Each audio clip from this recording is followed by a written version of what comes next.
I'm Jenna. Today I'm going to tell you about some of the different styles of snowboards and then some of the differences within the styles. So basically you've got three different types that you'll come across. All mountain board, freestyle boards, and freeride boards.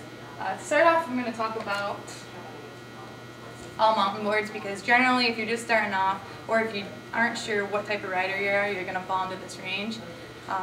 All mountain boards are kind of your go everywhere, do anything board. You can take it into the park, you can fly down the hill with it, whatever, but it's not specific to any area of the mountain.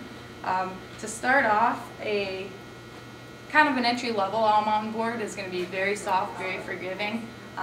Doesn't have a whole lot going on in there, but it's definitely going to help you progress. Because if you're just starting off, you really don't want a super responsive board because you're not even real sure of your movements yet, you're not sure what you're doing. So it's actually going to help you progress. It's going to help you be a little bit more confident in your styles of riding. As you go up into like a mid-level board, on up to something a little bit higher end in an all-mountain board, you're going to get a little bit more response to the board. It's going to progressively get a little bit stiffer. The stiffer something is, the quicker it sends energy from you to the edges of your board. So going with something a little bit stiffer is actually going to help you progress, but too stiff, the board might be responding to, again, like I said, every little movement you're making.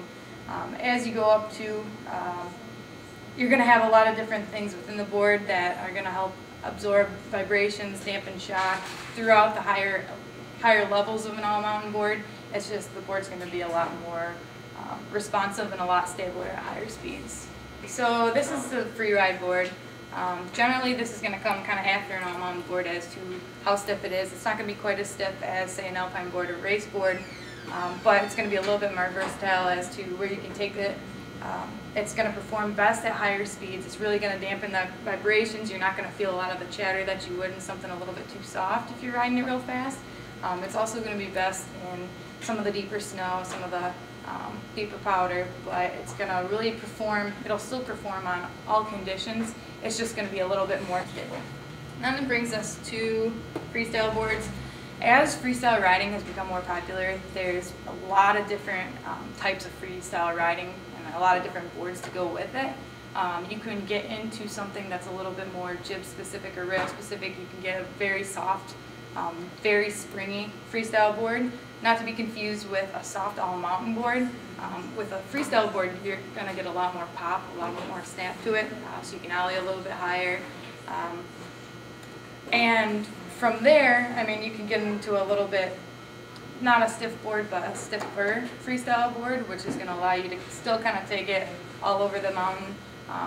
If you're hitting a lot of kickers and stuff and you still want to be able to ride it a little bit faster, something like that will usually apply a little bit better. And then you can actually get into a little bit stiffer of a freestyle board as well. That's a little bit better for riding in the pipe, any kind of bigger tabletops or backcountry riding as well, where you still want the snap and the response from a freestyle board and the flexibility and the maneuverability, but you don't want to have something that's going to be a little bit too soft to ride at a higher speed.